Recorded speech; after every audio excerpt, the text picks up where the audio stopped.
My name is Eleanor, and for 30 years, I believed my family was my safe place. But everything I built was shattered the moment my son brought her into our lives. At first, she was sweet, a smile that could melt ice, a voice soft as honey. I welcomed her with open arms like the daughter I never had. But slowly, I saw the truth. Behind closed doors, her whispers poisoned my son against me. Family dinners turned cold. My son stopped calling me Mama.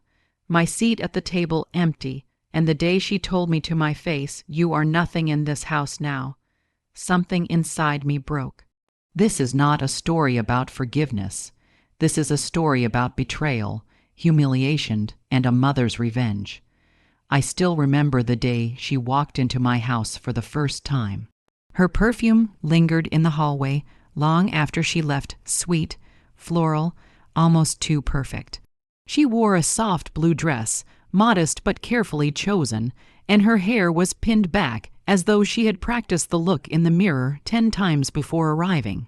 My son held her hand tightly, smiling like a boy who thought he discovered gold. "Mom," he said proudly, "this is Claire, Claire." The name rolled off his tongue with a softness he rarely used with me anymore. She extended her hand, warm and delicate, and for a moment I wanted to believe she was the daughter I never had. I wanted to believe that God had finally sent me another woman to share this house with, to laugh in the kitchen, to cry with over tea when the world grew cruel. But I saw something in her eyes, a flicker, a calculation. The way she scanned my living room, judging the curtains, the photos on the mantel, even the way I set my table. She smiled, but her eyes were not smiling, they were measuring. At dinner that night, I tried to convince myself I was imagining things. We sat around the oak dining table, the same table that had carried birthdays, funerals, Christmases, and endless family prayers. My son carved the roast with pride, and Claire leaned in close to him, whispering something that made him chuckle. I asked what she said, and he brushed me off with a casual, "Oh, nothing, Mom, just a joke." But the way she glanced at me afterward, as if I was already an outsider, made my stomach tighten. The weeks that followed only deepened my unease. She began calling me Mrs. Harris instead of Mom. Even though I told her once, twice, 3 times, "Please, just call me Mom." She laughed it off, tilting her head sweetly, but her lips tightened like she was swallowing poison. Whenever I cooked, she would criticize quietly, not loud enough for my son to notice, but just enough for me to hear, "Too much salt, too old-fashioned. Why don't you just order takeout?" Little needles stabbing at me in the softest ways. I started noticing changes in my son. The phone calls became shorter, his visits less frequent, and when he did come, Claire was always there, her hand looped through his arm like a chain. He stopped asking for my recipes, stopped calling me at night when work overwhelmed him. Instead, he whispered with her, their laughter spilling through my walls, while I sat alone in the kitchen with my cooling tea. I wanted to scream, to shake him and say, "She's not who you think she is." But every time I tried to bring up my unease, he grew defensive. "Mom, don't start. She's good to me. Mom, you're being paranoid." Paranoid, the word cut deeper than he realized. One night, I overheard them in the guest room. Claire's voice was sharp, urgent. "Your mother clings too much. She wants to control everything. You'll never be free if she keeps meddling." And then his voice low, hesitant, but obedient. I know, I'll talk to her." I sat outside the door, trembling. My hands shook so badly, I could barely hold the railing. My son, my only son, was slipping through my fingers, and she was the one pulling him away. But what Claire didn't know was that I had been watching her. I had seen the way her smile disappeared the moment my son left the room. I had seen the cold, calculating stare she gave when she thought no one noticed. And deep inside, I knew this was only the beginning. If her mask could fool my son this easily, what other secrets was she hiding? It started with silence. Not the peaceful kind, not the silence of birds at dawn, or the hush of snow falling outside a window. No, this silence was heavy, suffocating, filled with words left unsaid and knives sharpened in whispers. I would call my son in the evenings the way I always had. For years, he answered on the first ring. His voice, warm and boyish, would say, "Hi, Mama, how was your day?" But now, my calls went unanswered. Hours passed, sometimes days, and when he did pick up, Claire's voice was always in the background, soft like velvet wrapping around his throat. "Oh, we're busy tonight. Mom, I'll call you back." But he never did. At family dinners, my place at the table felt colder, smaller. I would bring out the dishes I'd perfected over decades: roast chicken with rosemary, mashed potatoes whipped until creamy, apple pie with a buttery crust. They had always been his favorites, but now he barely touched them. Instead, he praised Claire's cooking, her modern recipes, her healthier touch. I still remember one Sunday sitting across from them as Claire slid her hand over his. "Darling," she said sweetly, "don't you think your mother uses too much oil? It's not good for your health." Her smile never wavered, but her eyes flicked to me, cold, victorious. My son laughed, not cruelly, but enough. Enough to slice me open. "Maybe she's right, Mom. Times are changing. Times are changing, as if I was just old." Outdated, replaceable, the house, once alive with chatter, grew darker. Evenings stretched long with only the ticking clock for company.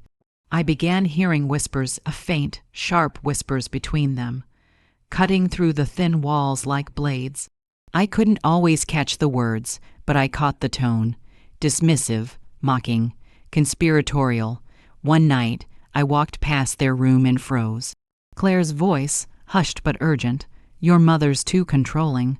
She wants to keep you tied to her forever. Can't you see it?" And then his reply, low and tired, "She raised me alone. She means well." Her answer came quick, a dagger. "Means well. She doesn't want you to have a life. She doesn't want you to have me." I stood there, pressing my palm against the wallpaper, feeling the plaster cold against my skin. My chest ached so sharply, I thought my ribs would snap. The fights began soon after. Small at first. He came home late without calling. He forgot to check in on me when I was ill. When I asked gently, "Why didn't you call, son?" he snapped, "Because I don't need to report to you every second of my life, Mom."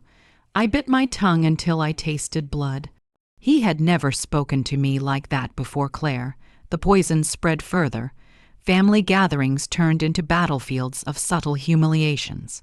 Claire would correct me in front of everyone, laugh off my opinions, dismiss my stories.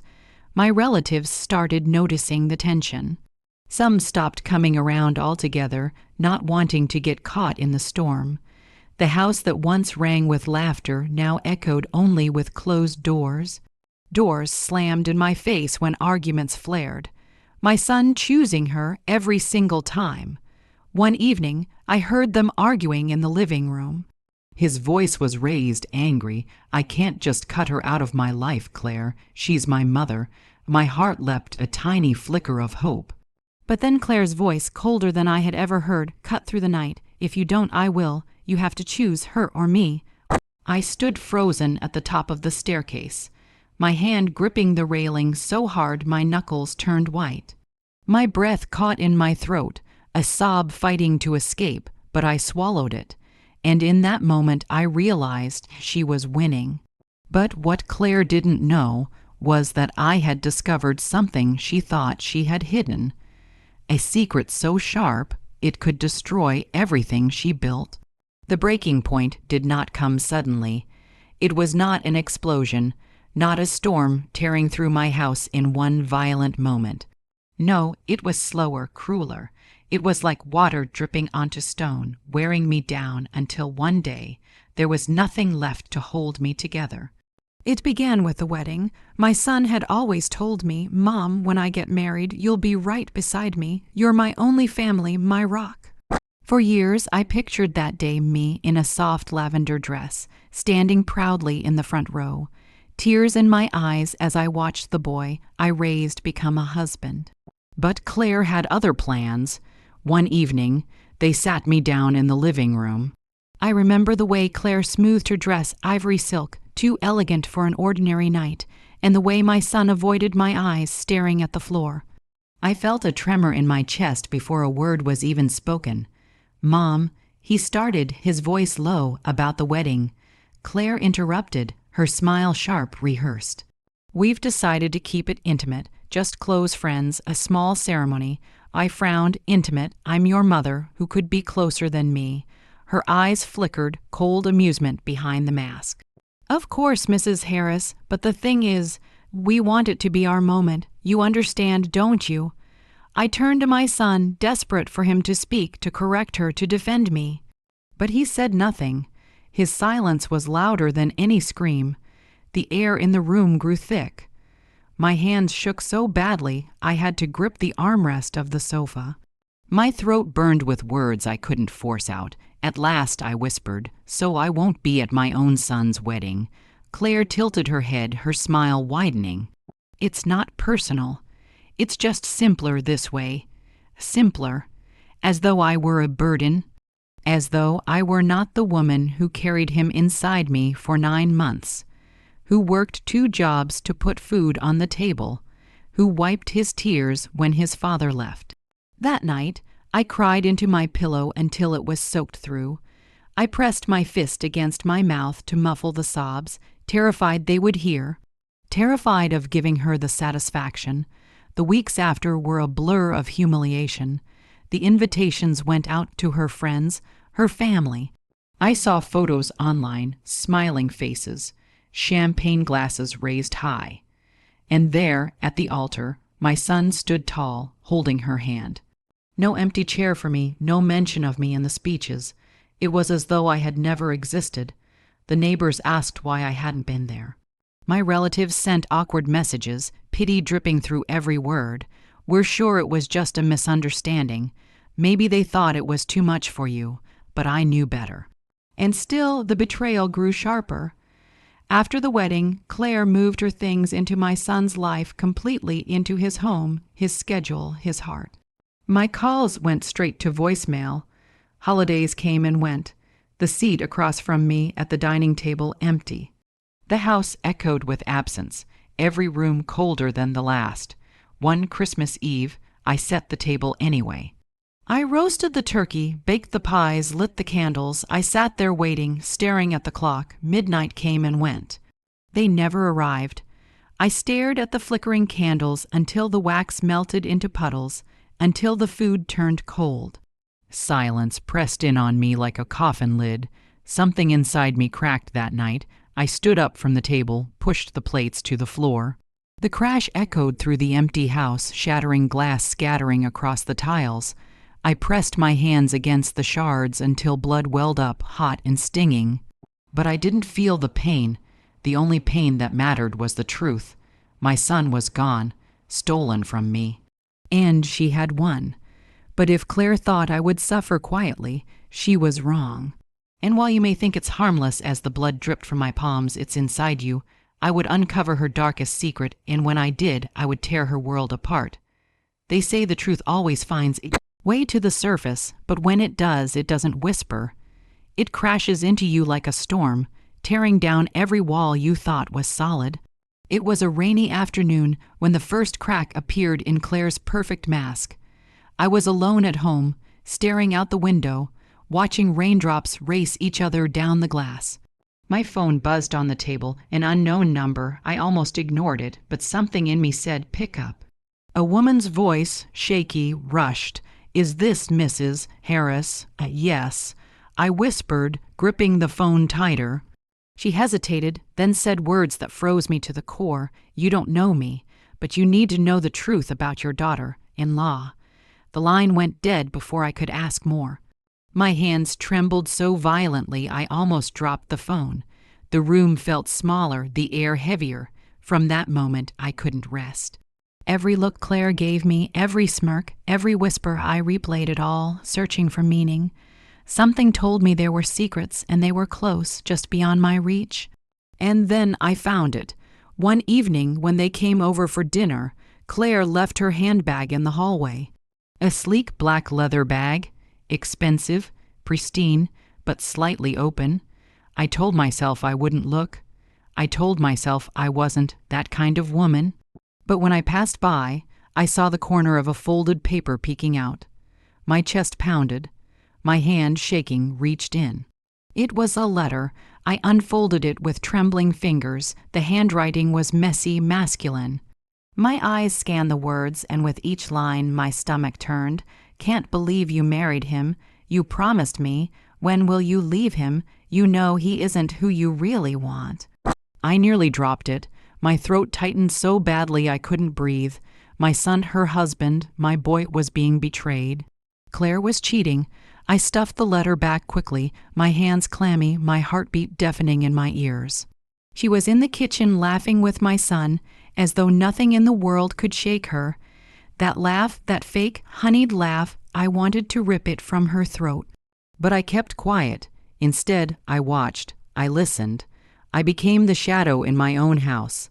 I noticed how often she checked her phone when she thought no one was looking. How she excused herself to the bathroom for long calls. How her smile, when she looked at my son, never reached her eyes. And then the second crack appeared. I saw them. Not with my own eyes, no. Fate was crueler than that.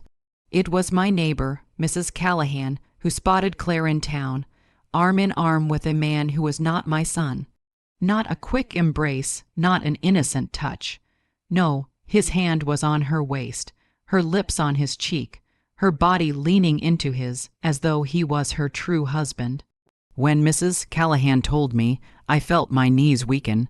My hands clutched the edge of the counter to keep from collapsing. The walls of my house seemed to close in, shadows dancing across the floor. I replayed every humiliation, every insult, every cold look. She hadn't just stolen my son from me. She was making a fool of him, of us, of our family name. That night, I lay awake in bed, staring at the ceiling. The rain had stopped, but the silence was worse. I could hear my own heartbeat, heavy, furious. My fists clenched so tight the nails cut into my palms. And for the first time, I didn't feel powerless. I felt something else, resolve. I had the weapon I needed. Proof, and with proof came power. But how could I reveal her secret without losing my son forever? Would he believe me, or would he choose her over me, even then? Revenge doesn't come in screams. It doesn't come in broken dishes or raised voices. True revenge comes in silence. The kind of silence that creeps into every corner, suffocating, patient, deliberate. After I discovered her secret, the affair she thought she could hide, I didn't confront her. Not yet, no. I swallowed my rage like poison, letting it course through me slowly, steadying me. She had stolen my son, humiliated me, erased me from the life I built. But now I held something stronger than anger. I held control. I became invisible in my own house. I cooked, I cleaned, I smiled faintly when spoken to. On the surface, I was the same tired, broken mother-in-law she believed she had defeated, but inside I was watching, calculating, waiting for the right moment to strike. I collected evidence quietly, piece by piece, late, night phone calls recorded through the thin walls. A photo slipped into my purse, courtesy of Mrs. Callahan, showing Claire with that man's arm wrapped tight around her. The letter I had found copied word for word, hidden beneath the lining of my jewelry box. I kept everything. Because one day, my son would need to see the truth with his own eyes. The dinners grew colder. Claire still whispered into his ear, still shot me those victorious glances across the table. My son laughed at her jokes, dismissed my words. But what neither of them knew was that every slam of a door, every ignored call, every silent humiliation was sharpening the blade I would use against her. The hardest part was pretending to be defeated when inside my blood boiled hot with vengeance. My hands trembled when I set the dishes down in front of her. My throat burned when I forced out the word sweetheart. My jaw ached from holding back screams. But I waited. The perfect opportunity came one Sunday afternoon. We had gathered for lunch, the three of us. Claire, radiant in a crimson dress, her lipstick smudged just enough to make me wonder who she had kissed before arriving. My son, tired, distracted, rubbing his temples as though some unspoken weight pressed down on him. I served the food in silence.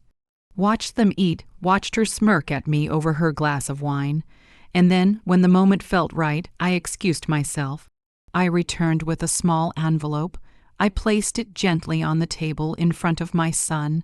My hands shook not from fear, but from the anticipation of watching her perfect world collapse. "What's this?" he asked. "Read it." I whispered. My voice was steady, calmer than I expected. He opened the envelope. Inside were the photographs, the letter, the printed call logs. Proof, undeniable, brutal proof. The color drained from his face as he read.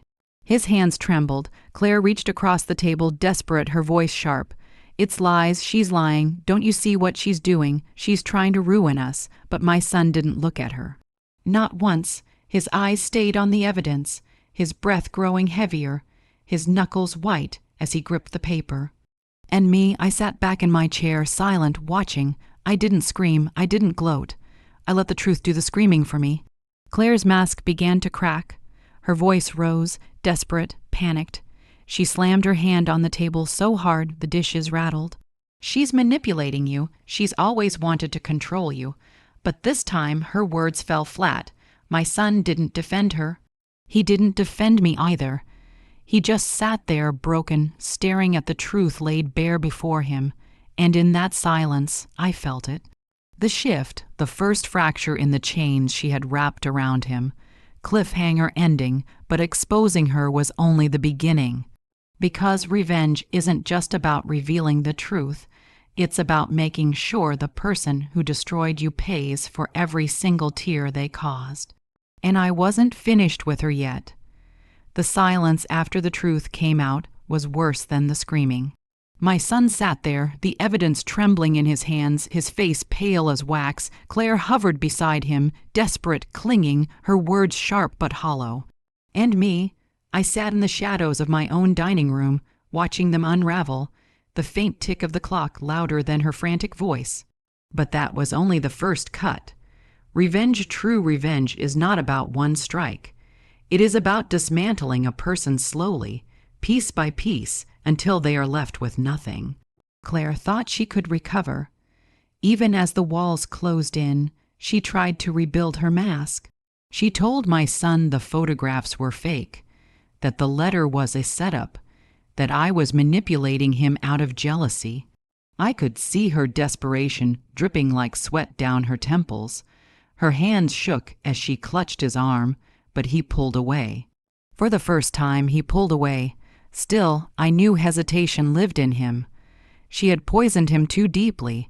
Her lies wrapped around his mind like vines choking a tree. If I left it there, if I let him decide, he might still crawl back to her. No, I couldn't allow that. So I gave her the final blow. The next morning, when she returned to the house furious, her heels clicking against my floor like gunshots, I was ready. I had already made the calls, already sent the evidence not just to my son, but to the people who mattered most to her. Her employer, her family, her friends. Every secret she thought was buried was now unearthed and laid bare in front of them all. When she stormed into the kitchen, her eyes wild, she knew. Her phone buzzed relentlessly, message after message, calls she couldn't silence. I watched her face crumble as she read them, one by one, her coworkers demanding answers, her sister screaming betrayal, the other man cutting her off to save his own skin. She dropped the phone onto the table with a clatter, her lipstick smeared, her breathing ragged. She turned on me, eyes blazing with hatred. "You ruined me," she hissed, her voice trembling. I stood slowly, my chair scraping against the tiles. My hands didn't shake this time. My voice was steady, cold, sharper than I had ever heard it. "No, Claire, you ruined yourself. I just showed the world who you really are." For the first time, she had no answer, no smirk, no mask, just silence. My son came in then, his face lined with exhaustion. He looked at me, then at her, and in that moment, the choice was clear. He didn't need words. The way he turned his back to her, the way his eyes sought mine, full of regret, shame, and something I hadn't seen in years, recognition. He finally saw me. Claire screamed, a sound so sharp it rattled the windows. She slammed the door so hard the frame shook as she left. And with that, she was gone, but the victory didn't taste sweet. It never does. The house was quiet again, but not the suffocating silence she had brought. No, this was different. This was the silence of ashes after a fire, the silence of ruins. I stood in the kitchen alone, the broken woman and the avenging mother all at once. My hands rested on the table where the photographs once lay. My son hovered in the doorway, guilt heavy on his face, but I didn't move toward him. Not yet. Because even though I had destroyed her, even though I had won, one question still burned in the hollow of my chest. If my own son could be turned against me once, how long before someone else comes along to do it again?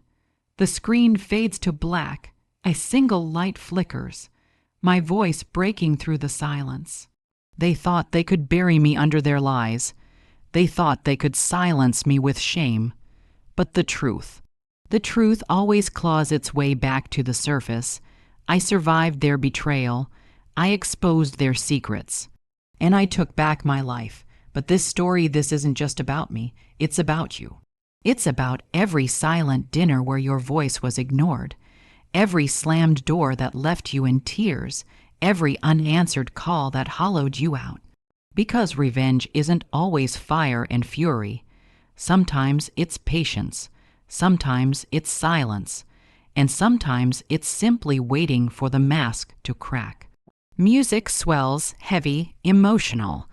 So tell me, have you ever been betrayed by the ones who claimed to love you? Would you forgive them? Or would you burn everything down like I did? If you want more stories like this, raw, real, and unforgettable, hit subscribe.